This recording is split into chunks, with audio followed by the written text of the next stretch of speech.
Welcome back to our channel mother's corner. അപ്പൊ ഇന്നത്തെ വീഡിയോക്കകത്ത് ഞാൻ പറയാൻ പോകുന്നത് എന്റെ പ്രഗ്നൻസി സ്റ്റോറിയാണ്. എന്റെ പ്രഗ്നൻസി സ്റ്റോറി എന്ന് പറയുമ്പോഴത്തേക്ക് ശരിക്കും പറഞ്ഞു കഴിഞ്ഞാൽ ഒരെണ്ണം പറഞ്ഞാൽ പോരല്ലോ, രണ്ടെണ്ണം പറയട്ടെ.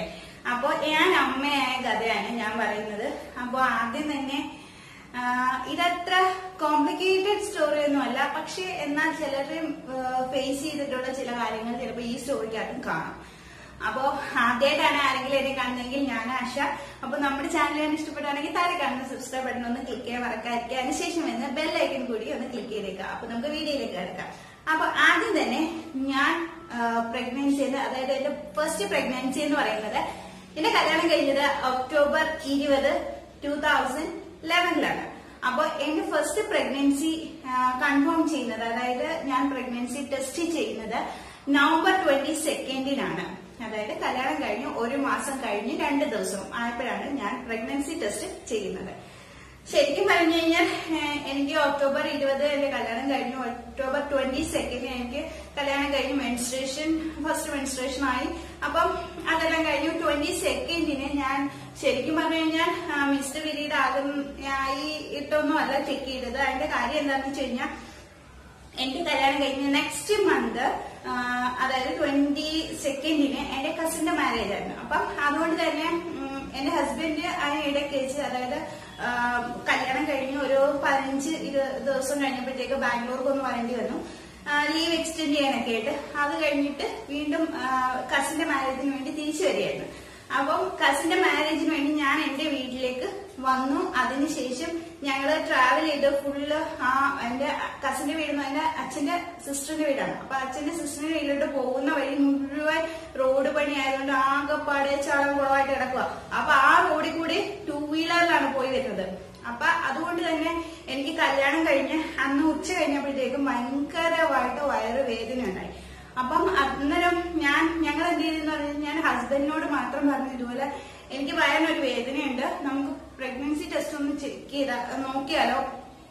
അപ്പം ഞങ്ങൾക്ക് വലിയ പ്രതീക്ഷയൊന്നും ഇല്ലായിരുന്നു. പിന്നെ ഈ വയറ് വേദന ഉള്ളതുകൊണ്ട് ഈ റോഡിൽ കൂടെ ഉള്ള ട്രാവലിംഗ് ഒക്കെ ആയതുകൊണ്ട് വീട്ടിലാരോടും പറയണ്ട, നമുക്ക് അതൊന്ന് ചെക്ക് ചെയ്ത് നോക്കാം. അതിനുശേഷം വീട്ടിലെല്ലാവരോടും പറഞ്ഞാൽ മതിയല്ലോ എന്ന് വിചാരിച്ച് ഞങ്ങൾ ആരും പറയാതെ വീട്ടിൽ ഇരുന്ന് ചെക്ക് ചെയ്തപ്പോ പോസിറ്റീവാണ്. അപ്പൊ പോസിറ്റീവായിട്ട് ഞങ്ങള് ഈ വയറുവേദന ഉള്ളതുകൊണ്ട് ഒരു ടെൻഷൻ, അതായത് ഇത് പോകുമോ, ഇപ്പോഴേ എല്ലാവരോടും പറയണോ, ഡോക്ടറെ കണ്ടതിന് ശേഷം പറഞ്ഞാൽ മതിയോ, അങ്ങനെ ഒരു കൺഫ്യൂഷനായി. അപ്പൊ എന്തായാലും ഞങ്ങൾക്ക് അന്ന് വൈകുന്നേരം തന്നെ ഹസ്ബൻഡ് വീട്ടിലോട്ട് വരികയും വേണം. അപ്പം ഞങ്ങള് ടെസ്റ്റ് ചെയ്തതിന് ശേഷം ഞങ്ങൾ നേരെ, അപ്പൊ എനിക്കൊരു ഡൗട്ട്, ഇനി യൂറിനറി ഇൻഫെക്ഷൻ ആണോ എന്ന് കൂടെ ഒരു ഡൗട്ട് ഉണ്ട്. അപ്പൊ നേരെ വരുന്ന വഴി തന്നെ ഒരു ഹോസ്പിറ്റലിൽ കയറി. അപ്പം അവിടെ എമർജൻസിയിൽ ഡോക്ടർ ഉണ്ടായിരുന്നു. ഡോക്ടറെ കണ്ട് കാര്യങ്ങളെല്ലാം പറഞ്ഞു.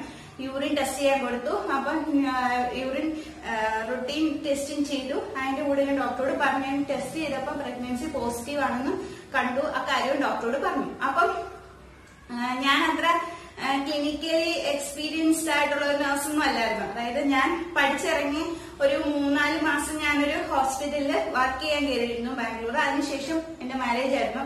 അപ്പൊ അതുകൊണ്ട് തന്നെ എനിക്ക് ഇത് നമ്മളെപ്പോഴായാലും ഏതൊരു ഡോക്ടർ ആണെങ്കിലും ശരി, നഴ്സ് ആണെങ്കിലും ശരി, ഞാനിപ്പോ ഇനി റാങ്ക് വാങ്ങിച്ച ഒരാളാണെങ്കിലും ശരി, നമുക്ക് ഹോസ്പിറ്റൽ എക്സ്പീരിയൻസ് ആണ് ഏറ്റവും വലിയൊരു എക്സ്പീരിയൻസ് എന്ന് പറയുന്നത്. അപ്പൊ അതിനുശേഷം മാത്രമേ നമുക്ക് ഇപ്പം എല്ലാ കാര്യത്തിലും ഇതിപ്പം പ്രഗ്നൻസിയുടെ കാര്യത്തിൽ ഏത് കാര്യത്തിലാണെങ്കിലും പോലും നമുക്ക് അതിനെക്കുറിച്ച് ഡീപ്പായിട്ട് അറിയണമെങ്കിൽ നമ്മൾ ഹോസ്പിറ്റൽ എക്സ്പീരിയൻസ് ഉണ്ടായതിനു ശേഷം മാത്രമേ അറിയാൻ പറ്റുള്ളൂ. അപ്പൊ ഞങ്ങള് ഡോക്ടറെ കണ്ട് ഈ കാര്യങ്ങളൊക്കെ പറഞ്ഞപ്പം ഡോക്ടർ പറഞ്ഞു, ഓക്കെ, നിങ്ങൾ എന്തായാലും ഇപ്പൊ പെയിന് വേണ്ടി മാത്രം ഒരു മെഡിസിൻ, അതായത് പ്രഗ്നൻസിക്ക് സേഫ് ആയിട്ടുള്ള മെഡിസിൻ തരാമെന്ന് പറഞ്ഞ മെഡിസിൻ എന്തോന്നാണ്. പക്ഷെ ഞാൻ കഴിച്ചില്ല. നന്നായിട്ട് വെള്ളമൊക്കെ കുടിപ്പോ ഈ കല്യാണത്തിന്റെ തിരക്കൊക്കെ ആയപ്പം വെള്ളം കുടിക്കാതൊക്കെ വന്നതിന്റെ ആയിരിക്കാം അത്രയും പെയിൻ വന്നത്. അപ്പൊ നന്നായിട്ട് വെള്ളമൊക്കെ കുടിച്ചു കഴിയുമ്പോഴത്തേക്കും ഓക്കെ.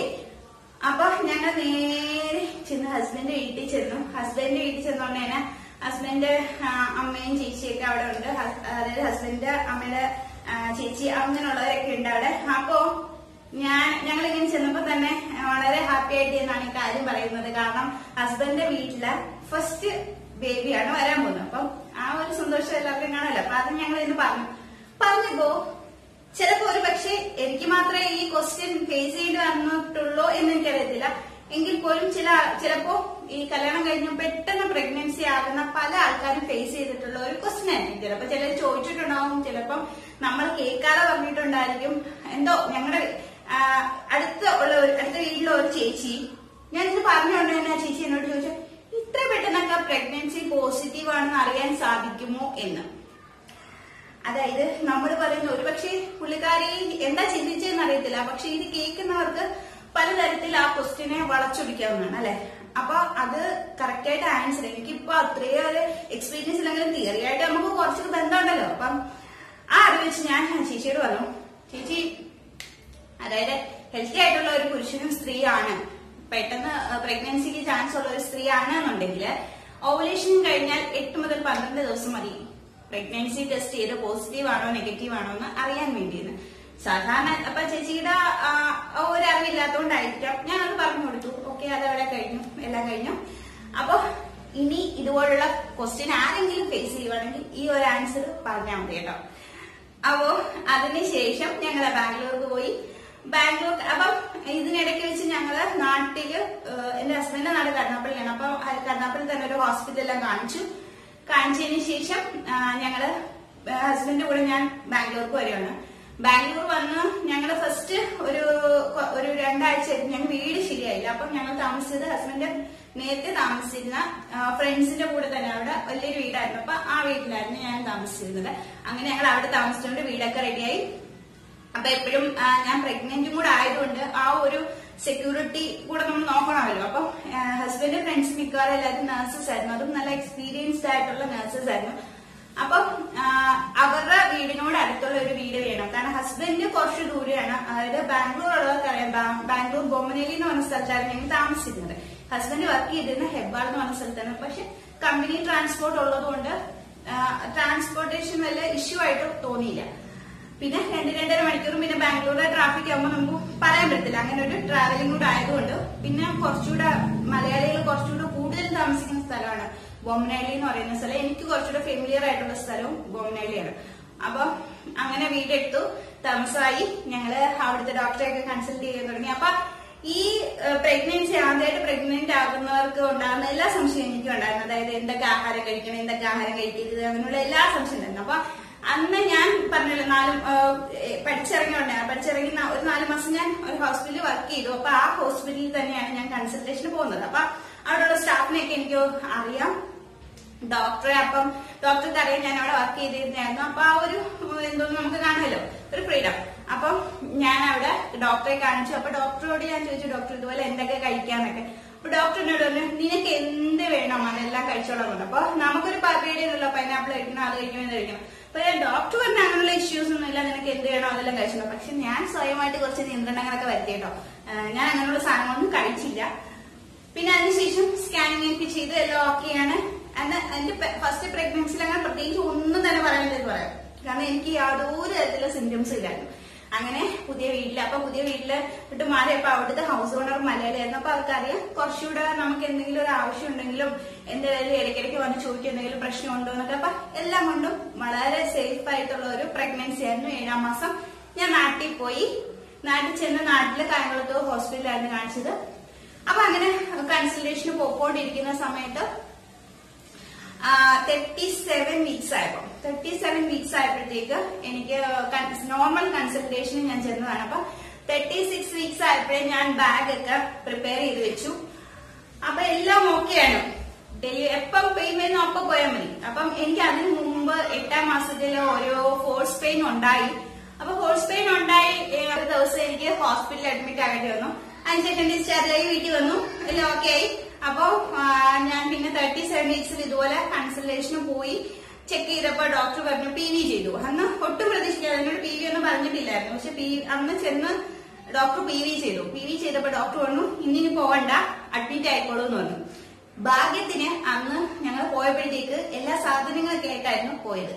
അപ്പോ എന്തെങ്കിലും അഡ്മിറ്റ് ആകേണ്ടി വന്നാലോ. അപ്പൊ നമ്മുടെ വീട്ടിലുള്ള മുതിർന്നവർക്കും അല്ലെങ്കിൽ അയൽവക്കത്തുള്ള പ്രായമുള്ളവർക്കൊക്കെ അറിയാലോ, അതായത് ഈ വയറൊക്കെ ഇടിഞ്ഞിട്ടുണ്ട്, ഡെലിവറിക്കുള്ള ചാൻസ് ഉണ്ടെന്നൊക്കെ ഉള്ളത്. അപ്പൊ അതൊക്കെ വെച്ചുകൊണ്ട് അമ്മ പറഞ്ഞു നമ്മളെന്തായാലും വണ്ടിയിലല്ലേ പോന്നെ, ബാഗ് വരുന്നോട്ടെ എന്നുള്ള രീതിയിൽ ബാഗൊക്കെ എടുത്ത് വെച്ചിട്ട് ഞങ്ങൾ പോയി. അതുകൊണ്ട് പിന്നീട് വീട്ടിൽ വന്ന് സാധനങ്ങളൊന്നും മേടിക്കേണ്ടി വന്നില്ല, അഡ്മിറ്റായി. ഭാഗ്യത്തിന് ഹസ്ബൻഡ് 2 ദിവസം മുമ്പ് ഹസ്ബൻഡ് വന്നിട്ടുണ്ടായിരുന്നു. അപ്പൊ ഞങ്ങളോട് നേരത്തെ തന്നെ ഡോക്ടർ പറഞ്ഞിരുന്നു ബ്ലഡിനുള്ള ആണിനെയൊക്കെ അറേഞ്ച് ചെയ്ത് നിർത്തണം എന്നൊക്കെ പറഞ്ഞിട്ട്. അപ്പം നമ്മുടെ ഗ്രൂപ്പിലുള്ള ബ്ലഡ് അപ്പൊ അന്ന് ഇത്രയും വലിയൊരു പിന്നെന്താ ക്രോസ് മാച്ച് ചെയ്ത് വെക്കണം അങ്ങനൊന്നും ഇല്ലായിരുന്നു കേട്ടോ. നമ്മുടെ ബ്ലഡ് ഗ്രൂപ്പിലുള്ള ആരെങ്കിലും നമ്മൾ അറേഞ്ച് ചെയ്ത് വെച്ചാൽ മാത്രം മതി, അങ്ങനെ ഒരു ഇത്. അപ്പൊ ഹസ്ബൻഡിന്റെ റിലേറ്റീവ്സിനെ വിളിച്ചു പറഞ്ഞിട്ട് അവിടുന്ന് രണ്ടുപേര് വന്നു. അങ്ങനെ എല്ലാം ഓക്കെ ആയി. ഞാൻ ഡെലിവറിക്ക് കയറി. രാത്രി മുഴുവൻ എനിക്ക് യാതൊരു പെയിനും ഇല്ല. ഞാൻ വളരെ കൂളായിട്ടായിരുന്നു. ഞാൻ നോക്കുമ്പോൾ എന്റെ അപ്പുറം ഉള്ളവരൊക്കെ ഈ എന്നൊക്കെ എടുക്കുന്നുണ്ട്. പക്ഷെ എനിക്ക് യാതൊരു തരത്തിലുള്ള പ്രശ്നങ്ങളില്ലായിരുന്നു. പിറ്റേ രാവിലെ ഇറങ്ങി വന്നു. ഞാൻ ഡോക്ടർ അവര് പറഞ്ഞു പോയി ബ്രേക്ക്ഫാസ്റ്റ് ഒക്കെ കഴിച്ച് ബ്രഷൊക്കെ ചെയ്തിട്ട് ആറുമണി വിട്ടു. ഞാൻ പോയി കഴിച്ചു എല്ലാം കഴിഞ്ഞു വന്നു. അപ്പൊ വീട്ടിൽ അവര് എനിമ തരാനുള്ള ഇതെല്ലാം കൊടുത്തു. എനിമയൊക്കെ കഴിഞ്ഞു. എനിക്കൊന്ന് വെളുപ്പിനെയാണെന്ന് തോന്നുന്നു ഡോക്ടർ വന്ന് അമ്നിയോട്ടിക് ഫ്ലൂയിഡ് എല്ലാം കുത്തിവിട്ടായിരുന്നു. അപ്പൊ ഡോക്ടർ നോക്കിയിട്ട് പറഞ്ഞു പെയിനൊന്നും ഉള്ള ലക്ഷണമൊന്നുമില്ല, നമുക്ക് വെയിറ്റ് ചെയ്യാം എന്നൊക്കെ പറഞ്ഞു വിട്ടു. അതിനുശേഷം ഒരു 11 മണി ഒക്കെ ആയപ്പോഴത്തേക്ക് ഒരു ഡ്രിപ്പ് സ്റ്റാർട്ട് ചെയ്തു. അപ്പൊ ഡ്രിപ്പ് സ്റ്റാർട്ട് ചെയ്തപ്പോ ഞങ്ങൾ 3 പേര് അടുത്തടുത്ത ബെഡിലുണ്ട്. ഇപ്പുറത്ത് കിടക്കുന്ന ഒരു ചേച്ചി എന്ന് പറഞ്ഞാൽ സെക്കൻഡ് ഡെലിവറിക്കായിരുന്നു. ഞാൻ പിന്നെ ഇപ്പുറത്ത് കിടക്കുന്ന ഒരു പെൺകുട്ടി. ആ കുട്ടിയാണെങ്കിൽ എന്താ പറയാ ഭയങ്കര സൈലന്റ് എന്ന് പറഞ്ഞാലും പോലെ ഭയങ്കര സൈലന്റ് ആയിട്ടുള്ള ഒരു കുട്ടി. അപ്പൊ അതിനിടയ്ക്ക് ഞാൻ വെളിയിൽ ഇറങ്ങിയപ്പോഴത്തേക്ക് എന്റെ അമ്മയൊക്കെ പറഞ്ഞു ആ കുട്ടി ഹസ്ബൻഡും ആ കുട്ടിയും മാത്രമേ ഉള്ളൂ. അതെന്തോ ലവ് മാരേജ് ഒക്കെ ആയിരുന്നുകൊണ്ട് വേറെ ആരും ഇല്ല അവർക്ക് എന്തൊക്കെയാ കൊണ്ടുവരേണ്ടതെന്നൊന്നും അറിയത്തില്ലായിരുന്നു. അങ്ങനെയൊക്കെയുള്ള ഒരു അപ്പൊ ആ കുട്ടി ഒരു പാവം പിടിച്ചൊരു കുട്ടി. എനിക്ക് തോന്നി ഈ കുട്ടി എങ്ങനെയാണ് ഇങ്ങനെ ചാടിപ്പോയി കല്യാണം കഴിച്ചത്, അത്ര പാവം പിടിച്ചൊരു കുട്ടി. ഇപ്പോഴത്തെ ഒരു ചേച്ചി കിടക്കുന്ന സെക്കൻഡ് ഡെലിവറിയാണ്. അപ്പൊ ഞാൻ നോക്കിയിട്ട് എല്ലാവർക്കും വേദന എടുക്കുന്നു, അവര് പുഷ് ചെയ്യുന്നു. അപ്പം എനിക്ക് മാത്രം യാതൊരു പ്രശ്നവും അന്നേരവും തുടങ്ങിയിട്ടില്ല. ട്രിപ്പ് കയറി അതിന്റെ പകുതി കഴിഞ്ഞിട്ട് അവർ ഇച്ചിരി കൂടെ ഫാസ്റ്റ് ആക്കി ഇട്ടു.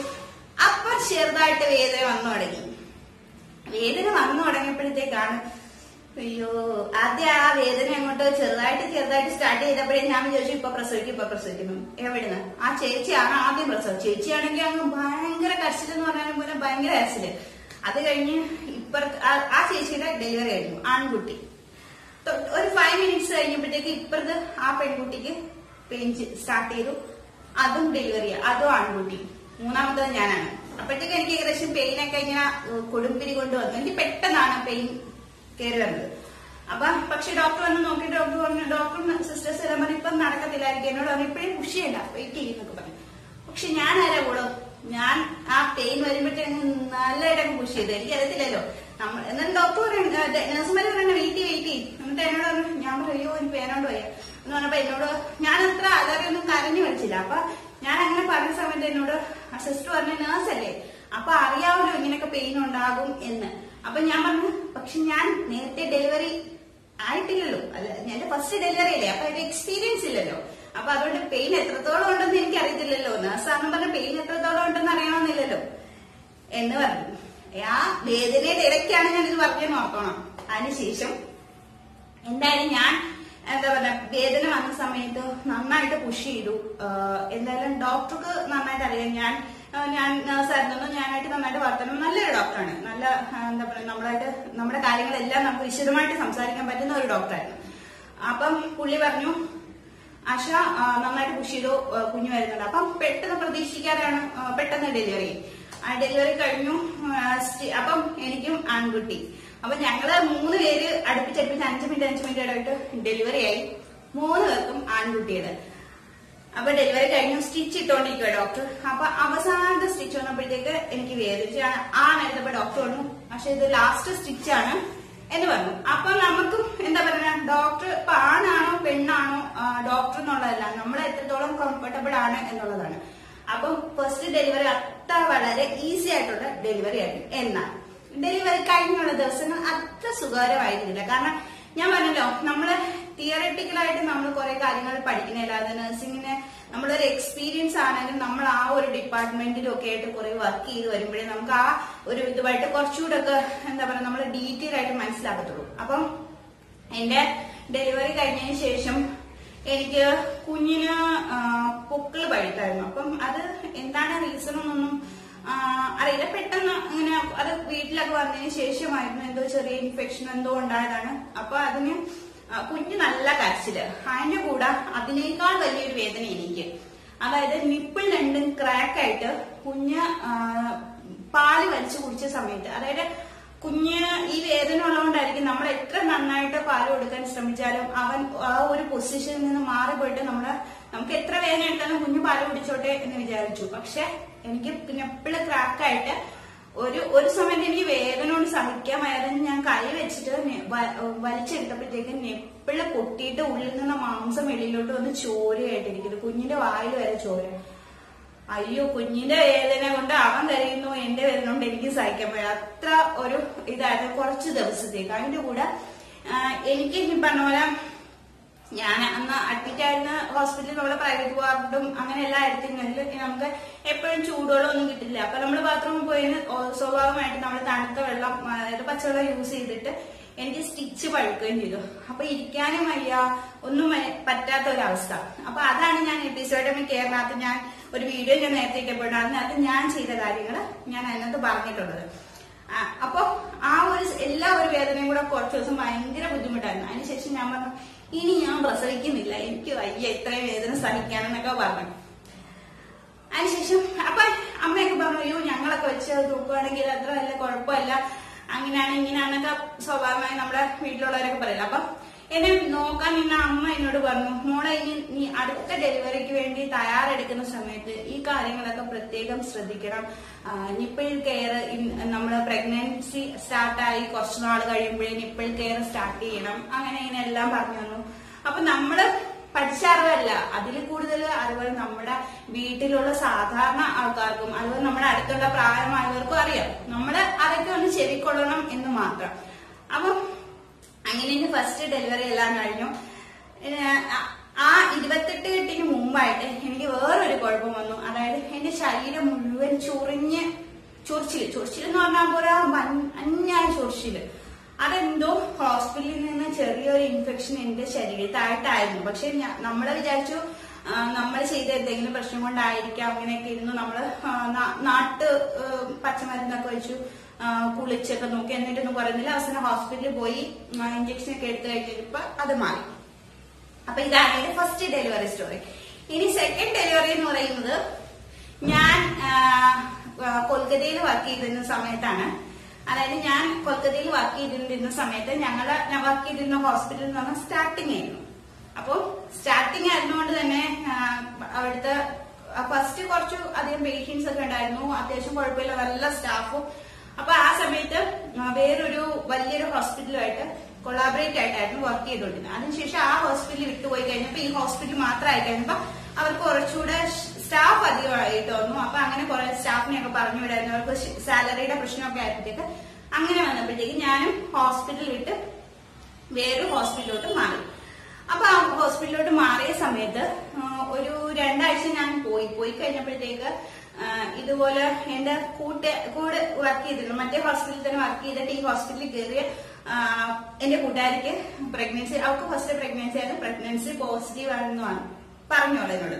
അപ്പൊ ഞാൻ പറഞ്ഞു എനിക്ക് ഇതുപോലെ മിസ്ഡ് പീരീഡ് ആണ്, ഒന്ന് ചെക്ക് ചെയ്യണം എന്ന് പറഞ്ഞ് ചെക്ക് ചെയ്ത് നോക്കി. ഫസ്റ്റ് ചെക്ക് ചെയ്ത് നോക്കി നെഗറ്റീവ് ആണ്. 2 ദിവസം കഴിഞ്ഞിട്ടും ആകുന്നില്ല. അപ്പൊ ഞാൻ ഹസ്ബൻഡിനോട് വന്നിട്ട് വേറൊരു കാർഡ് വാങ്ങിച്ചു, അത് ചെക്ക് ചെയ്ത് നോക്കി നെഗറ്റീവ് ആണ്. മൂന്നാമത്തെ കാർഡിന് വേറൊരു ബ്രാൻഡിന്റെ വാങ്ങിച്ചു, നെഗറ്റീവ് ആണ്. അവസാനം 4-മത്തെയോ 5-മത്തെയോ കാർഡിനകത്താണ് എനിക്ക് പോസിറ്റീവ് റിസൾട്ട് വരുന്നത്. അതായത് ഒരു 1.5 ആഴ്ചക്ക് ശേഷമാണ് പോസിറ്റീവ് വരുന്നത്. അപ്പോ മനസ്സിലായി കാണുമല്ലോ, ഈ പിന്നെ ഫസ്റ്റ് കാർഡിനകത്ത് നെഗറ്റീവ് വന്നാലും ചിലപ്പോൾ നമുക്ക് കുറച്ച് വെയിറ്റ് ചെയ്ത് കഴിഞ്ഞ് ഒരു 10-15 ദിവസം കഴിയുമ്പോഴത്തേക്ക് നമുക്ക് പോസിറ്റീവ് റിസൾട്ട് വരാനുള്ള ചാൻസ് ഉണ്ട്. അപ്പൊ അങ്ങനെയാണ് എനിക്ക് എന്റെ 2-മത്തെ പ്രഗ്നൻസി. എല്ലാം സസ്പെൻസിലൂടെയാണ് എന്റെ മകൻ 2-മത്തെ മകൻ വന്നത്. അപ്പോ അവൻ പോസിറ്റീവ് ആണെന്ന് അറിഞ്ഞു. അറിഞ്ഞതിന് ശേഷം ഞാൻ അന്നേരം ആ ഹോസ്പിറ്റലിൽ കുറച്ച് ഡിസ്റ്റൻസിലായിരുന്നു ആ ഹോസ്പിറ്റൽ. അപ്പൊ പിന്നെ ഞാൻ ഒരു ദിവസം ഈവനിങ് നൈറ്റ് ഷിഫ്റ്റ് ചെയ്യാൻ വേണ്ടി പോയി. ബസ്സിനകത്ത് ഇറങ്ങിയപ്പോ എനിക്ക് പെട്ടെന്ന് തല കറങ്ങുന്ന പോലെ തോന്നി. പെട്ടെന്ന് തന്നെ അവിടെ ഹോസ്പിറ്റലില് തൊട്ടപ്പുറത്ത് തന്നെ ഹോസ്പിറ്റല്, ബസ് സ്റ്റോപ്പിന്റെ പെട്ടെന്ന് തന്നെ ഹോസ്പിറ്റൽ, എനിക്ക് ഒരു പരുവത്തിൽ ഞാൻ ഹോസ്പിറ്റൽ വരെ എത്തി. അപ്പൊ എന്റെ കൂട്ടുകാരിയുടെ ഹസ്ബൻഡും അവിടെ എമർജൻസിയിൽ തന്നെ വർക്ക് ചെയ്യുന്നു. അപ്പൊ ഞാൻ പെട്ടെന്ന് എമർജൻസിയിലൂടെ കയറിയിട്ട് ചേട്ടനോട് പറഞ്ഞു, ചേട്ടാ എനിക്ക് തീരെ വയ്യാന്ന് പറഞ്ഞു. അപ്പം എന്നെ എനിക്കറിയാവുന്ന 2-3 പേരവിടെ. അപ്പൊ വേറൊരു ചേട്ടൻ അവിടെ ഡ്യൂട്ടി കഴിഞ്ഞിരിക്കുകയാണ്. അപ്പൊ ആ ചേട്ടൻ പറഞ്ഞു, വാ നിന്റെ വാർഡിൽ ഞാൻ കൂടെ. അപ്പൊ ഞാൻ അവിടെ ഗൈനക്കോളജിയിലാണ് വർക്ക് ചെയ്യുന്നത്. അപ്പൊ നേരെ അവിടെ ചെന്നു. അവിടെ തന്നെ ഡോക്ടർ ഉണ്ടായിരുന്നു. പെട്ടെന്ന് ഡോക്ടർ എല്ലാം വന്നിട്ട് BP ഡൗൺ ആയതാണ്, പേടിക്കേണ്ടെന്നൊക്കെ പറഞ്ഞു. പിന്നെ എന്താ പറയുക, ഒരു വെള്ളമൊക്കെ തന്നു. എല്ലാം കഴിഞ്ഞിട്ട് ഹസ്ബൻഡിനെ വിളിച്ചു പറഞ്ഞു. അപ്പൊ ഹസ്ബൻഡ് പറഞ്ഞു അവിടെ നിൽക്ക്, ഞാൻ അങ്ങോട്ട് വരാമെന്ന് പറഞ്ഞ് ഹസ്ബൻഡ് പെട്ടെന്ന് ഓഫീസിൽ നിന്ന് വീട്ടിലെത്തിയിട്ടില്ലായിരുന്നു. അവിടുന്ന് നേരെ ഹോസ്പിറ്റലിലേക്ക് വന്നു, എന്നെ പിക്ക് ചെയ്തു. അപ്പൊ അതുവരെ എന്റെ ഫ്രണ്ട്സ് ഒക്കെ ഉണ്ടായിരുന്നു അവിടെ. അങ്ങനെ ഞാൻ ഒരു കുറച്ച് ദിവസം ലീവ് എടുക്കാന്ന് വിചാരിച്ചു. ലീവ് എടുത്തിരുന്ന സമയത്ത് തന്നെ എനിക്ക് ഭയങ്കരമായിട്ട് ഛർദിൽ സ്റ്റാർട്ട് ചെയ്തു. അതായത് എനിക്ക് ഫസ്റ്റ് പ്രഗ്നൻസിയിൽ യാതൊരു തരത്തിലുള്ള സിംറ്റംസ് ഇല്ലായിരുന്നതിനും കൂടെ എനിക്ക് സെക്കൻഡ് ഡെലിവറിയിൽ ഭയങ്കര ഛർദിലായിരുന്നു.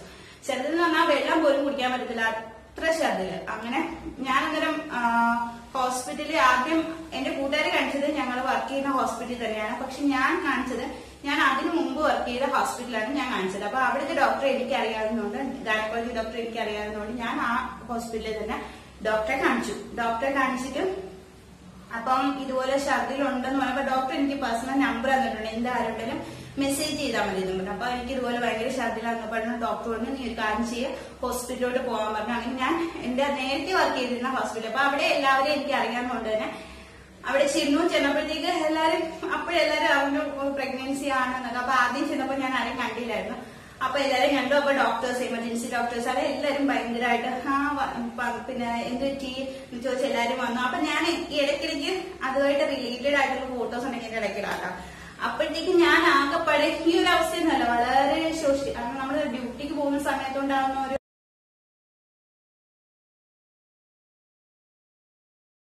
എന്താ പറയുന്ന ആഹാരമൊന്നും മര്യാദയ്ക്ക് കഴിക്കാൻ പറ്റാതൊക്കെ ഇരിക്കുന്നതുകൊണ്ട് വളരെ ക്ഷീണിച്ചിരിക്കുന്നു. അതിന്റെ കൂടെ ഈ വൊമിറ്റിംഗ് കൂടെ ആയപ്പോഴത്തേക്ക് ആകെപ്പാടെ ഒരു പരുവായി. അങ്ങനെ ഹോസ്പിറ്റലിൽ അഡ്മിറ്റ് ആക്കി പിന്നെ IV ഇട്ടു. ഡ്രിപ്പ് ഇങ്ങനെ ഫ്ലൂയിഡ് കയറിക്കൊണ്ടിരിക്കുകയാണ്. അപ്പൊ ഡോക്ടർ സ്ഥലത്തില്ല, ഡോക്ടർ നൈറ്റേ എത്തത്തുള്ളൂ. അപ്പൊ ഡോക്ടറിനോട് പറഞ്ഞു നീ അവിടെ സ്റ്റേ ചെയ്യാം, എന്തായാലും അഡ്മിറ്റ് അല്ലേ, എന്തായാലും ഫ്ലൂയിഡ് പൊക്കോട്ടെ എന്നൊക്കെ പറഞ്ഞു. അങ്ങനെ ഞാൻ അവിടെ അഡ്മിറ്റ് ആയി. ഡോക്ടർ ഒരു രാത്രി 11 o'clock ആയപ്പോൾ വന്നെല്ലാം ചെക്ക് ചെയ്തത്. അപ്പൊ അതിനിടയ്ക്ക് വെച്ച് ഞങ്ങളുടെ ഡ്യൂട്ടി ഡോക്ടേഴ്സ്, ഞാൻ നേരത്തെ ഡ്യൂട്ടി ഡോക്ടേഴ്സ് ഒക്കെ തന്നെയാണ്, അപ്പൊ അവരെല്ലാം വരുന്നുണ്ട്. അപ്പൊ അവര് പറഞ്ഞു നീ ഇപ്പൊ ഡ്യൂട്ടിക്ക് പോകുന്നുണ്ടോ എന്ന് ചോദിച്ചപ്പോ ഞാൻ പറഞ്ഞു ഇതുപോലെ എന്റെ ഹോസ്പിറ്റലിൽ ഞാനിപ്പോ ജോയിൻ ചെയ്തേയുള്ളൂ, പക്ഷെ ഇനിയിപ്പം പോകണോ വേണ്ടെന്നുള്ള ഒരു ഇതിലാണ്, കാരണം ഇത്രയും ദൂരം കൂടുതലായതുകൊണ്ട് മിക്കവാറും ഞാൻ വിടും എന്ന് പറഞ്ഞു. അപ്പൊ ഡോക്ടേഴ്സ് പറഞ്ഞു എന്തിനാണ് നീ അവിടെ വീട്ടിൽ ഇരിക്കേണ്ട, ചുമ്മാ വീട്ടിൽ ഇരിക്കുമ്പോഴത്തേക്ക് എന്തായാലും ഹസ്ബൻഡും കുറച്ച് ഡിസ്റ്റൻസിലാവണം, അപ്പം എന്താ പറയുന്നത് ഒറ്റയ്ക്കല്ലേ, അന്നേരം അതിനൊക്കെ നല്ലത് നീ ഡ്യൂട്ടിക്ക് വാ, ഇവിടേക്ക് ആകുമ്പോൾ ഞങ്ങളുണ്ടല്ലോ എന്നൊക്കെ പറഞ്ഞു. അപ്പൊ ശരി ഓക്കെ. അപ്പൊ ഹസ്ബൻഡ് പറഞ്ഞു ശരിയാണ്, മറ്റേ ഹോസ്പിറ്റലിലാണെങ്കിൽ ഡിസ്റ്റൻസ് ആണ്, അപ്പൊ നീ ഇവിടെ തന്നെ റീജോയിൻ ചെയ്യാന്ന് പറഞ്ഞു. അപ്പൊ ശരി അങ്ങനെ ചെയ്യാമെന്നുള്ള ഒരു ഡിസൈഡ് ചെയ്തു. അപ്പൊ അതിനിടയ്ക്ക് വെച്ച് നൈറ്റ് വന്നപ്പോ ഡോക്ടർ പറഞ്ഞു നെക്സ്റ്റ് ഡേ ഒന്ന് സ്കാൻ ചെയ്യാം നമുക്ക്. അപ്പൊ ഡോക്ടർ നേരത്തെ കൺസൾട്ടേഷൻ ചെയ്യുന്നപ്പോ എന്നോട് പറഞ്ഞു 9 weeks സ്കാൻ ചെയ്യണമെന്നാണ് പറഞ്ഞിരുന്നത്. അപ്പം എന്തായാലും അഡ്മിറ്റ് ആയതല്ലേ, അപ്പൊ നാളെ എന്തായാലും നമുക്ക് 7 weeks ആയപ്പോ അപ്പൊ ഡോക്ടർ പറഞ്ഞു നമുക്കൊന്ന് സ്കാൻ ചെയ്തേക്കാം എന്ന് പറഞ്ഞു. അങ്ങനെ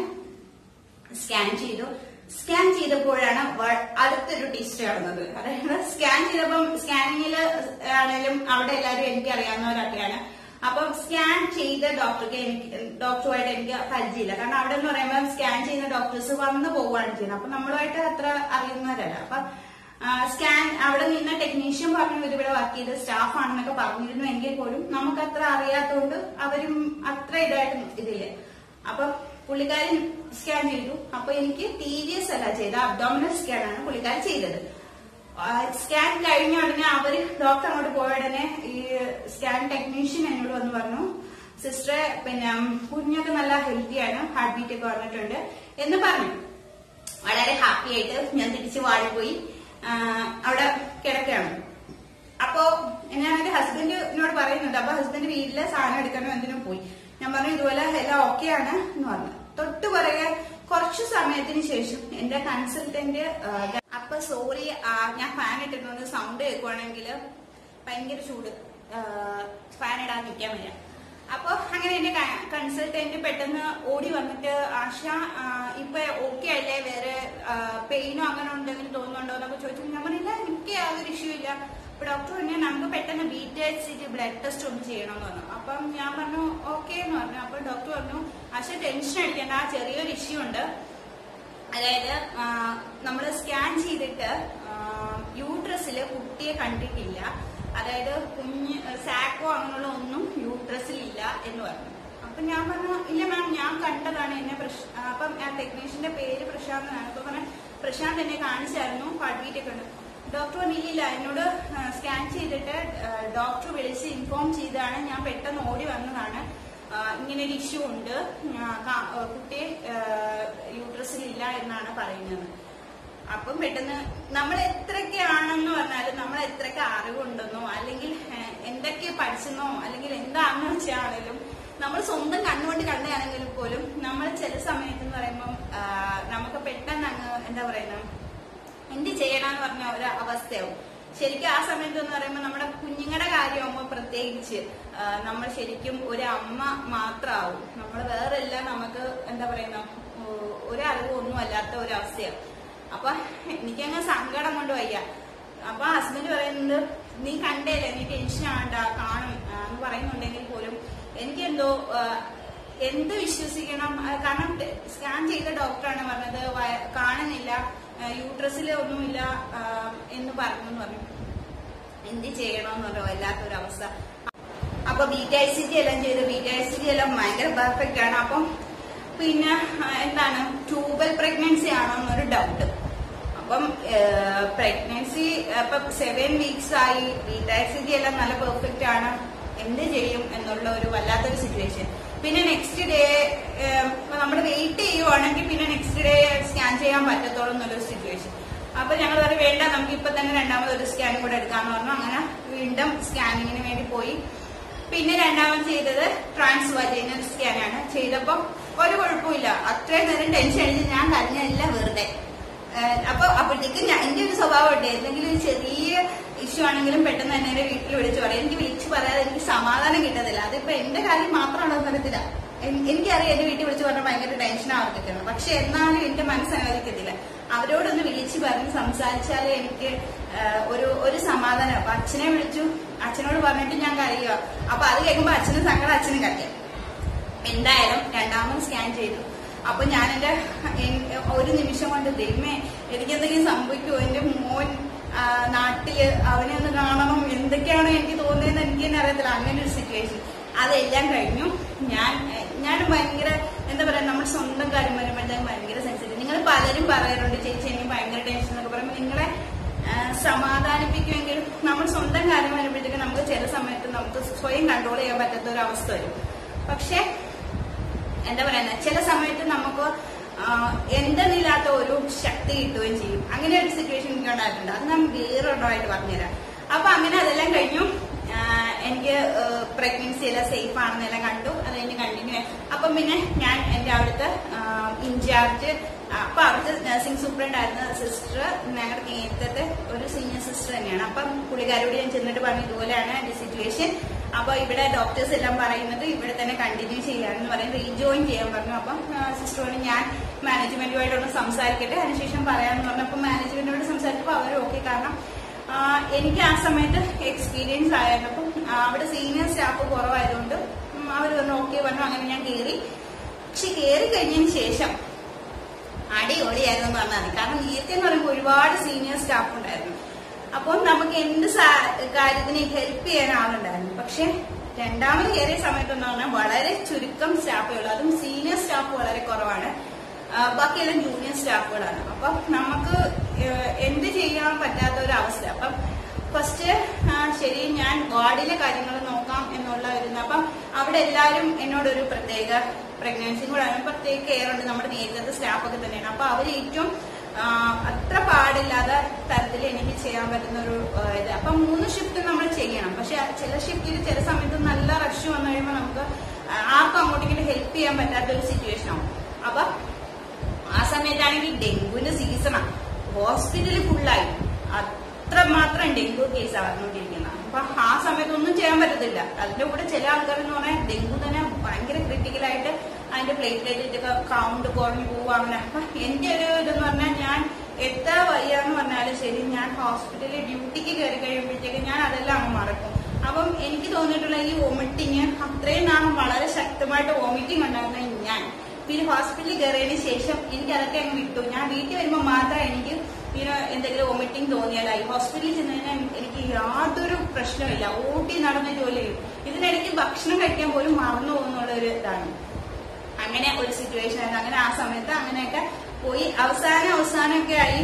ഒരു വയറൊക്കെ നന്നായിട്ട് വന്നു കഴിഞ്ഞപ്പോഴും എന്നോട് അവിടെ ഉള്ളവര്, ഞാൻ പോകുന്ന കണ്ടിട്ട് അവിടെ ഉള്ളവര്, അടുത്ത സെക്യൂരിറ്റി ദീദിമാരും അതിന്റെ ജൂനിയർ സ്റ്റാഫും കുറെ പേര് പിള്ളേർ എല്ലാരും എന്നോട് പറയും, ചേച്ചി ദീദി ഇങ്ങനെ ഓടാതെ പതുക്കെ പോ.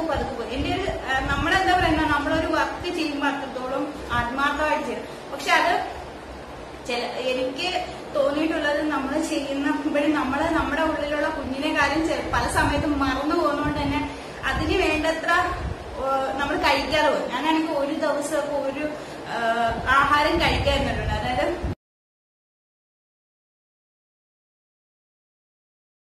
വീട്ടിൽ നിന്നും പിന്നെ ഞാൻ ഫുഡ് കൊണ്ടുവരാൻ എന്റെ ഹസ്ബൻഡ് പോകുന്ന വഴിയാണ് ഹോസ്പിറ്റൽ. അപ്പൊ അവിടെ കൊണ്ടുവന്ന് ഫുഡ് തന്നിട്ട് പോയിട്ടുണ്ട്. എന്നിട്ട് വൈകുന്നേരം ഒരു ദിവസമാണെങ്കിൽ ഒരു കേസ് വന്നിട്ട് ഒരു നല്ല പ്രായമായ ഒരു അമ്മച്ചിയാണ്. അവരെ ഐസിയുയിൽ അഡ്മിറ്റ് ആക്കിയിട്ട് ഞങ്ങൾ നല്ല കെയർ ചെയ്തല്ലോ, ഓക്കെ ആക്കി വാർഡിലോട്ട് വിട്ടു. വാർഡിലാണെങ്കിൽ നമ്മൾ ഐസിയുലാണെങ്കിൽ നമ്മൾ അവരുടെ റിലേറ്റീവ്സിനൊന്നും പെർമിഷൻ അത്ര നേരം കൊടുക്കില്ല.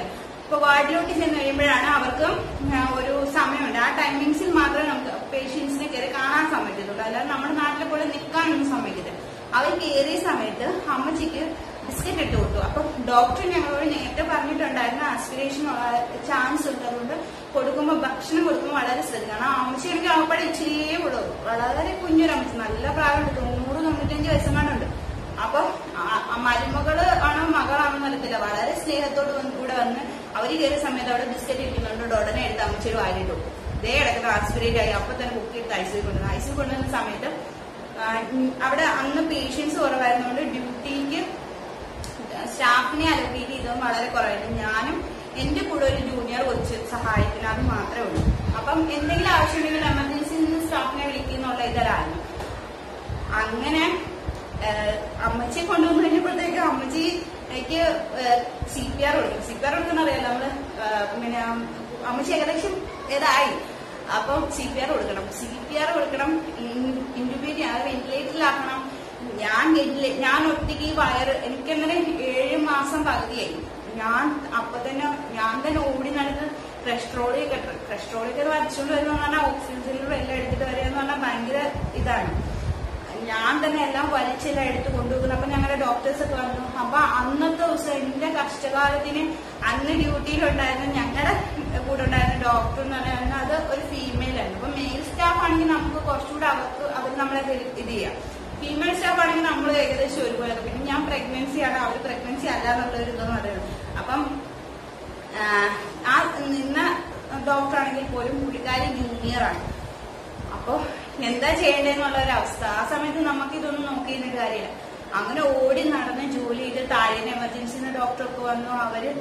അവര് CPR കൊടുത്തു. ഞാൻ ഈ വയറ് വെച്ചുകൊണ്ട് ഞാൻ CPR കൊടുത്തു അപ്പച്ചിക്ക്. എന്നിട്ട് ബാക്കിയുള്ളവരെ എല്ലാവരും CPR ഒക്കെ കൊടുത്ത് എന്തായാലും അമ്മച്ചിക്ക് പിന്നെ യൂറിൻ പോകാൻ വേണ്ടി ട്യൂബ് ഇടണം. എനിക്കാണെങ്കിൽ വയറ് വെച്ചിട്ട് കുഞ്ഞിൽ നിന്ന് നോക്കി ഇടാൻ പറ്റുന്നില്ല. അന്നേരം പിന്നെ ഞങ്ങളുടെ ആ അമ്മച്ചിക്കാണെങ്കിൽ നോക്കിയിട്ടാണെങ്കിൽ ആ അമ്മച്ചി അകപ്പാടെ ഇച്ചിരിയേ ഉള്ളൂ, നോക്കിയിട്ടാണെങ്കിൽ കാണുന്നില്ല. അവസാനം ഞാൻ എമർജൻസിന്ന് പിള്ളേരെ വിളിച്ചിട്ട് പിള്ളേർ വന്നാൽ നോക്കി എന്തായാലും എല്ലാം ഒപ്പിച്ചു, എല്ലാം റെഡിയായി. അമ്മച്ചി എന്തായാലും വെന്റിലേറ്ററിൽ ആക്കി.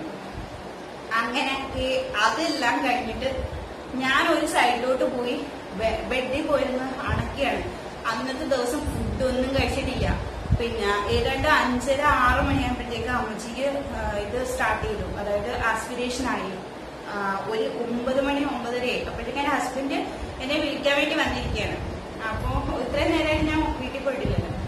അപ്പൊ നേരത്തെ പോകണമെങ്കിൽ ചിലപ്പോൾ ഞാൻ ഒറ്റയ്ക്ക് പോകും, ഇല്ലെങ്കിൽ ഹസ്ബൻഡ് വരുന്ന സമയമാണെങ്കിൽ പുള്ളി എന്നെ കൂടെ പിക്ക് ചെയ്തോണ്ടോ, അങ്ങനെയാണ്. വന്ന് വെളിയിലിരിക്കുകയാണ്. 9:30 ആയി. ഞാൻ ഉച്ചയ്ക്ക് എന്തോ ഇതുപോലൊരു കേസ് വന്നിട്ട് എനിക്ക് ഉച്ചക്കലത്ത് ഫുഡ് കഴിക്കാനായിട്ട് പറ്റിയില്ല. അതിരിക്കുക ഞാൻ എന്ത് ചെയ്യുമെന്ന് പറയാം. കാരണം ഞാൻ മറന്നുപോയി ഫുഡ് കഴിക്കുന്ന കാര്യം. ഈ കേസിനിടയ്ക്ക് ഓടി നടക്കുന്നിടയ്ക്ക് ഞാൻ പ്രഗ്നന്റ് ആണ്, അല്ലെങ്കിൽ എനിക്ക് ഫുഡ് കഴിക്കണം, വെള്ളം കുടിക്കണം, ഇതൊക്കെ നമ്മൾ മറന്നു. എന്നെപ്പോലെ ഇതുപോലെ ഒരുപാട് നഴ്സുമാരുണ്ട്. പക്ഷെ പലപ്പോഴും നമ്മള് എന്താ ഒരു സംഭവം നിന്ന് ഡിസ്ചാർജ് ആയി പോകുന്ന ഒരു സമയം വരെ ഓർക്കത്തുള്ളൂ. ചില ആൾക്കാർ ആ സമയത്ത് തന്നെ നമുക്കൊരു എന്താ പറയുക, നമ്മൾ ഇതൊക്കെ വെച്ചുകൊണ്ട് ജോലി ചെയ്താലും ഒരു സംതൃപ്തി ഇല്ലാത്ത കുറെ ആൾക്കാരുണ്ട്. അപ്പം ഇതൊക്കെ വെച്ചുകൊണ്ട് ഞാൻ പറഞ്ഞെന്ന് പറഞ്ഞു കഴിഞ്ഞാൽ ഇപ്പം ഈ സമയത്ത് ഒരുപാട് പേരുണ്ട് ഇങ്ങനെ വർക്ക് ചെയ്യുന്നവര്. ഞാനിപ്പോ വർക്ക് ചെയ്യാതിരിക്കുന്നു എങ്കിൽ പോലും എനിക്കറിയാം അവരെത്രത്തോളം കഷ്ടപ്പെടുന്നുണ്ടെന്ന്. ആ ഒരു ഇതൂടെ ഞാൻ ഇന്നത് പറയാൻ വേണ്ടിയാണ് ഞാൻ ഇത്രയും നീട്ടി വലിച്ച് എന്റെ കഥ പറയുന്നത്. അപ്പൊ അതിനുശേഷം ഞാൻ അവിടെ നിന്ന് ആവശ്യപ്പോ ഡോക്ടർ എന്നോട് വന്നു. ഉടനെ ഞങ്ങളുടെ ഒരു ഡോക്ടർ തന്നെ എനിക്ക് വെള്ളം കൊടുത്തന്ന്. അപ്പൊ അവിടുത്തെ ഈ പേഷ്യന്റിന്റെ ഡോക്ടർ ഉണ്ട്. ഡോക്ടർ എന്നോട് പറഞ്ഞു, ഇത്രയായില്ലേ, 8 മാസം ആകുന്നില്ലേ, അപ്പോ ഇനിയിപ്പം നിർത്തുന്നതാണ് നല്ലത്, അല്ലെങ്കിൽ ചിലപ്പോൾ ഞങ്ങൾ തന്നെ ഇവിടെ തന്നെ ഡെലിവറി എടുക്കേണ്ടി വരും, അപ്പൊ അതിന് മുമ്പ് നിർത്തുന്നത് തന്നെയാണ് നല്ലതെന്ന് പറഞ്ഞു. അപ്പൊ പിന്നെ അതിനുശേഷം ഞാൻ പിള്ളേരും പറഞ്ഞു, ചേച്ചി കുറച്ചുകൂടെ ഒക്കെ റെസ്റ്റ് എടുക്കുക, അങ്ങനെ എന്താ പറയുക, ഞാൻ കുറച്ചുകൂടെ ഒക്കെ ശ്രദ്ധിക്കാൻ തുടങ്ങി. കാരണം ഞാൻ ഒത്തിരി വീക്കായിരുന്നു, എനിക്ക് തന്നെ ബോധ്യമായി തുടങ്ങി. കാരണം നമ്മൾ ഡ്യൂട്ടിയിൽ ഒത്തിരി അങ്ങ് എൻഗേജ്ഡ് ആകുമ്പോൾ നമ്മളെ മറന്നു പോകും, നമ്മുടെ കാര്യങ്ങൾ ശ്രദ്ധിക്കാൻ മറന്നു പോകും. അങ്ങനെ ഞാൻ 8ാം മാസത്തിലാണ് ഞാൻ ഡെലിവറിക്കായിട്ട് നാട്ടിലോട്ട് വരുന്നത്. നാട്ടിൽ വന്നു കഴിഞ്ഞ് ഞാൻ ആദ്യത്തെ ഡെലിവറി എവിടെയായിരുന്നു ആ ഹോസ്പിറ്റലിൽ തന്നെ കാണിച്ചത്. പക്ഷെ അന്നത്തേക്ക് ഞാൻ അന്ന് കാണിച്ചിരുന്ന ഡോക്ടർ ഇല്ലായിരുന്നു. പക്ഷെ ഞാൻ അവിടുത്തെ മെയിൻ ഡോക്ടറെ തന്നെയാണ് കാണിച്ചത്. അപ്പൊ കാര്യങ്ങളെല്ലാം ഡീറ്റെയിൽ ആയിട്ട് പറഞ്ഞു, എല്ലാം നോക്കി, കുഴപ്പമില്ല. 2ാമത്തെ ഡെലിവറി അതുപോലെ തന്നെ എനിക്ക് തോന്നുന്നു 37 വീക്സ് കംപ്ലീറ്റ് ആയി. 37 സ്റ്റാർട്ട് ആയപ്പോ തന്നെ ഞാൻ ഇതുപോലെ എനിക്ക് 2 ദിവസം മുമ്പ് മുതൽ തന്നെ ഒരു വേദന തുടങ്ങി. അപ്പൊ വേദന വരുന്നുണ്ടെങ്കിൽ, കൺട്രാക്ഷനും വേദന വരുന്നുണ്ടെങ്കിൽ പോലും സ്റ്റേബിൾ ആയിട്ട് വരുന്നില്ല, വരും പോകും അങ്ങനെയുള്ളൂ. അപ്പൊ ഞാൻ ചെന്നപ്പോ ഡോക്ടർ റൂമിന് വെളിയിൽ നിൽക്കുമ്പോൾ എനിക്ക് ഇതുപോലെ ഒരു പെയിൻ തോന്നി. അപ്പൊ ഞാൻ അകത്ത് കയറി കഴിഞ്ഞപ്പോൾ ഡോക്ടറോട് ഞാൻ പറഞ്ഞ എനിക്ക് ഇതുപോലെ ഒരു ചെറിയൊരു വേദന തോന്നിയായിരുന്നു എന്ന് പറഞ്ഞു. അപ്പൊ ഡോക്ടറോട് ഞാൻ പറഞ്ഞ ഇതുപോലെ 2 ദിവസം മുമ്പ് മുതൽ എനിക്ക് ചെറിയൊരു പെയിൻ ഉണ്ടെന്ന് പറഞ്ഞപ്പോൾ ഡോക്ടറിന് എന്തുകൊണ്ടാണ് വരാഞ്ഞെന്ന് പറഞ്ഞു. ഒന്ന് സ്റ്റേബിൾ ആകുന്നില്ലായിരുന്നു, അതുകൊണ്ടായിരുന്നു വരാഞ്ഞെന്ന് പറഞ്ഞു. ഡോക്ടറിന് ഓക്കെ എല്ലാം നോക്കിയിട്ട് പറഞ്ഞു, ഇന്ന് രാത്രി തന്നെ നല്ല പെയിൻ വരാൻ ചാൻസ് ഉണ്ടോ, അതുകൊണ്ട് ഇനി വീട്ടിൽ പോകണ്ടെന്ന് പറഞ്ഞു. അപ്പൊ പക്ഷെ ഞങ്ങൾ ഫസ്റ്റ് ഇല്ലാത്ത പോയതുപോലെ എല്ലാം പാക്ഡ് ആയിട്ടൊന്നും അല്ലായിരുന്നു പോയത്, പക്ഷെ എല്ലാം പാക്ക് ചെയ്ത് വീട്ടിൽ റെഡി ആക്കിയിട്ടുണ്ട്. അങ്ങനെ ഞാനും അമ്മയും കൂടെ അവിടുന്ന് തന്നെ ക്യാൻറ്റീനിൽ ഫുഡെല്ലാം കഴിച്ചിട്ട് ഫുഡ് കഴിക്കാൻ പോകുന്നതിന് മുമ്പ് എനിക്ക് പെട്ടെന്ന് എന്തോ താഴ്ട്ട് വന്ന് പോകുന്ന പോലെ ഒരു ഭയങ്കര ഒരു പെയിൻ വന്നു. ഞാൻ സ്റ്റക്കായിട്ട് കുറച്ചിരുന്നു. അമ്മ പറഞ്ഞു, നമുക്ക് എന്നാ ലേബർ റൂമിൽ തന്നെ പറയില്ല, കുഴപ്പമില്ല, 2 വീട്ടിൽ നിന്ന് കഴിയുമ്പോൾ ശരിയായി. അതിനുശേഷം നൈറ്റ് ഫുള്ള് എനിക്ക് ഇങ്ങനെ പെയിൻ വന്നു പോയി. അപ്പൊ നമ്മുടെ ആഗ്രഹം ഉണ്ടല്ലോ, ആദ്യത്തെ ആൺകൊച്ചായതുകൊണ്ട് 2ാമത്തെ പെൺകൊച്ചാകണമെന്ന്. അപ്പൊ എല്ലാരും ഇങ്ങനെ എന്റെ വയറ് കണ്ടിട്ട് പറയുന്നുണ്ടോ, അതുപോലെ പെയിൻ വന്നു പോകുമ്പോ എല്ലാരും പറയും പെൺകുട്ടിയായിരിക്കും, അതുകൊണ്ടാണ് ഇങ്ങനെ പെയിൻ വന്നു പോകുന്നതെന്നൊക്കെ പറയുന്നുണ്ട്. അങ്ങനെ ലേബർ റൂമിൽ കിടക്കുമ്പോഴും എനിക്ക് ഫസ്റ്റ് ഞാൻ പറഞ്ഞല്ലോ ഭയങ്കര ഹാപ്പി ആയിട്ടാണ് ഞാൻ ഇന്നത്. എനിക്കൊരു തരത്തിലുള്ള പെയിനും ഇല്ലാതെ ഒന്നുമില്ലാതെ എല്ലാവരും അപ്പുറം കിടന്ന് കരയുമ്പോഴായിട്ട് എനിക്ക് യാതൊരു പെയിൻ. പക്ഷെ 2ാമത്തേന് എന്ന് പറഞ്ഞാൽ എനിക്ക് ഫുള്ള് പെയിൻ ആയിരുന്നു. അതുപോലെ തന്നെ ടാബ്ലറ്റ് 4 തവണ ടാബ്ലറ്റ്സ് എനിക്ക് തന്നു. അവർക്ക് ഡോക്ടർ പറഞ്ഞു നൈറ്റ് മുതൽ കൊടുക്കാൻ പറഞ്ഞു. നൈറ്റ് മുതൽ എനിക്ക് തരുന്നുണ്ട്, പക്ഷെ 4 തവണയായിട്ട് എനിക്ക് പെയിൻ വന്നില്ല. ലാസ്റ്റ് ട്യൂബ് ഇട്ടതിന് ശേഷമാണ് ഒരു കറക്റ്റ് ഒരു അത് എന്ന് പറഞ്ഞാൽ എനിക്ക് പെയിൻ വരുന്നുണ്ട്. ഇപ്പൊ ടാബ്ലറ്റ് എടുക്കുമ്പോൾ പോലും എനിക്ക് ഭയങ്കരമായിട്ട് പെയിൻ വരുന്നുണ്ട്. പക്ഷെ കുഞ്ഞ് വെളിയിലോട്ട് വരാൻ വേണ്ടി ഡയലറ്റേഷൻ ഉണ്ടാകുന്നില്ല, അതായത് വികാസം ഉണ്ടാകുന്നില്ല. അതുപോലെ പെയിൻ അങ്ങോട്ട് നീണ്ടു നിൽക്കുന്നില്ല. പെയിൻ നീണ്ടു നിന്ന് കൺട്രാക്ഷൻ അങ്ങോട്ട് നന്നായിട്ട് വന്നാൽ മാത്രമേ കുഞ്ഞ് വരത്തുള്ളൂ. അപ്പൊ ആ ഒരു രീതിയിലേക്ക് പോകുന്നില്ല. അവസാനം ട്യൂബ് ഇട്ടതിന് ശേഷമാണെങ്കിൽ സഹിക്കാൻ പറ്റാതെ വരുന്നു. അപ്പൊ എന്റെ തൊട്ടപ്പുറത്തൊരു ഒരു പുള്ളിക്കാരെ കിടപ്പുണ്ട്.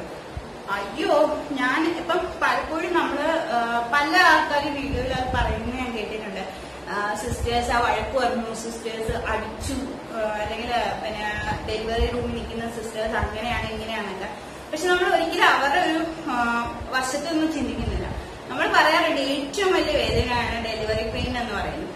അപ്പൊ ആ സമയത്ത് നമുക്ക് ഒരു കൈ തന്നില്ല എന്നൊക്കെ പറയുന്നവരുണ്ട്.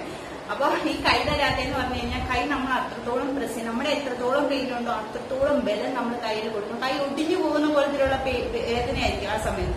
അപ്പൊ ഒരിക്കലും അതുകൊണ്ടാണ്, കാരണം ഒരേ സമയം എത്രയോ ഡെലിവറിയാണ് അവരെടുക്കുന്നത്, ഒരു ഡെലിവറി അല്ല അവരെടുക്കുന്നത്, ഒരാളുടെ കാര്യം നോക്കിയാൽ പോരാ. അപ്പൊ അങ്ങനെയുള്ള ഒരു വ്യത്യാസം വരും. അപ്പം എനിക്കാണെങ്കിൽ എത്രത്തോളം വേദന, എന്റെ ഫസ്റ്റ് ഡെലിവറിയിൽ എനിക്ക് കുറച്ചുകൂടെ വേദന സഹിക്കാൻ പറ്റത്തില്ലായിരുന്നു. 2ാമത്തെ ഡെലിവറി ആയപ്പോ എനിക്ക് ഫസ്റ്റ് ഡെലിവറിയൊക്കെ വളരെ വലിയ വേദനയായിരുന്നെങ്കിൽ ഇപ്പോഴും ഒരുപാട് സഹിക്കാൻ പറ്റുന്നുണ്ടായിരുന്നു. അപ്പം എന്റെ തൊട്ടപ്പുറത്ത് കിടന്ന പുള്ളിക്കാരി എനിക്ക് അല്ലാതെ കിടന്ന് പോവാണ്. അതിന്റെ കൂടെ ഡോക്ടർ അവരുടെ ഏകദേശം സെറ്റായി, ഡെലിവറി കുഞ്ഞ് വരാറായി, കുഞ്ഞിനെ ഡെലിവറി എടുത്തുകൊണ്ടിരിക്കുക. അപ്പൊ ഡെലിവറി എടുത്തു, കുഞ്ഞ് അവരുടെ കയ്യിലിരിക്കുക. ആ സമയത്ത് സിസ്റ്റേഴ്സ് നോക്കിയപ്പോഴത്തേക്ക് എനിക്ക് എന്നോടും പറയുന്നുണ്ട്, പുഷ് ചെയ്ത് നോക്കിക്കോളാൻ പറയുന്നുണ്ട്.